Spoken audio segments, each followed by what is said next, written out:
ഇപ്പോഴുള്ളത് തൃക്കാക്കര ക്ഷേത്രത്തിലാണ്. ഓണത്തിൻ്റെ ചരിത്രവുമായി ഏറെ ചേർന്ന് നിൽക്കുന്ന ക്ഷേത്രമാണ് തൃക്കാക്കര ക്ഷേത്രം.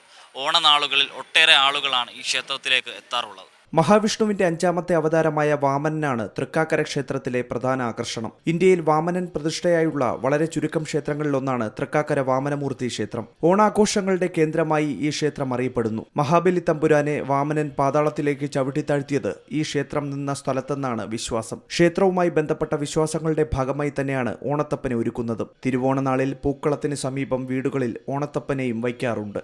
ഓണത്തപ്പൻ എന്ന് വെച്ചാൽ ഇത് നമ്മുടെ വീടുകളിൽ ഇത് ഇവിടെ നിന്ന് കൊണ്ടുപോയിട്ട് മേടിച്ച് വയ്ക്കുന്നത് ഈ മാവേലി രാത്രി നഗരസങ്കീർത്തനം ഇറങ്ങും.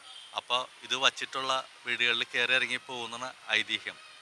അതിൻ്റെ ഭാഗത്ത് അവിടെ നമ്മുടെ പഴയ ആചാരപ്രകാരം ചിരവ, അമ്മി, ഒരല്, മുത്തിയമ്മ ഇതെല്ലാം ഈ കളത്തി കൊള്ളിക്കുന്നുണ്ട്. പഴയ ആചാരങ്ങളെ ഓർമ്മപ്പെടുത്താൻ. പുതിയ തലമുറയ്ക്ക് ഇതിനെക്കുറിച്ചൊന്നും അറിയില്ലല്ലോ. ചിരവ എന്താണ്, അമ്മ എന്താണെന്ന് അറിയില്ല. അപ്പോൾ അതിനെക്കുറിച്ച് ഓർമ്മപ്പെടുത്തലോട് കൂടിയാണ് അത്.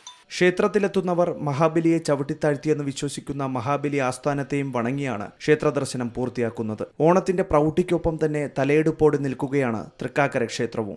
ഓണത്തപ്പനെ ഒഴിച്ചു നിർത്തി മലയാളിക്കൊരു ഓണമില്ല. Adarsh Mukkada, Zee Malayalam news, Kochi. ഏറ്റവും പുതിയ വാർത്തകളും വിശേഷങ്ങളും വിരൽത്തുമ്പിലറിയാൻ സി മലയാളം ന്യൂസ് എല്ലാ ഡിജിറ്റൽ പ്ലാറ്റ്ഫോമുകളിലും ലഭ്യം.